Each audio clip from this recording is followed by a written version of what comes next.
అంటే అండి మన ఇంట్లో నిజంగా డబ్బు అనేది ఎప్పుడు కూడా ఒక నదిలాగా ప్రవహిస్తూనే ఉండాలి. డబ్బు అనేది చేతుల నిండుగా ఉండాలి అని అంటే కనుక నిజంగా చేయవలసిన ఒక శక్తివంతమైన ఒక పద్ధతి అనేది ఉందండి. ఒక పొడి అనేది ఇప్పుడు నేను చూపించబోయే ఒక పొడి గురించి మీరు కనుక తెలుసుకుంటే నిజంగా ఇది వదలనే వదలరండి. ఈ పొడి ఎవరింట్లో అయితే ఉంటుందో, ఎవరేమైతే ఎక్కువగా ఉపయోగిస్తూ ఉంటామో వాళ్ళింట్లో డబ్బుకు అనేది లోటు లేకుండా చక్కగా డబ్బు అనేది ఒక అయస్కాంతం లాగా మన ఇంటికి వచ్చి చేరుతుందండి. ఇంకా దానికోసం ఏం చేయాలి, మనం ఆ పొడిని ఎలా రెడీ చేసుకోవాలి, ఆ పొడి ఎందుకోసం వాడాలి అనేది కూడా మనం ఈరోజు వీడియోలో చూద్దామండి.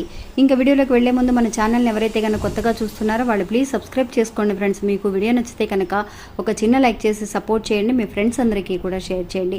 సాధారణంగానే మన ఛానల్లో మన అమ్మవారికి ఇష్టమైన రోజులలో అంటే మంగళవారం, శుక్రవారం పూట పూజ చేస్తున్నాము. అంటే ప్రతి శుక్రవారం కూడా ఎలాంటి ఒక దీపాన్ని వెలిగిస్తే మంచిది, చిన్న చిన్న పరిహారాలు చేసే పరిహారాలతో పాటు మనం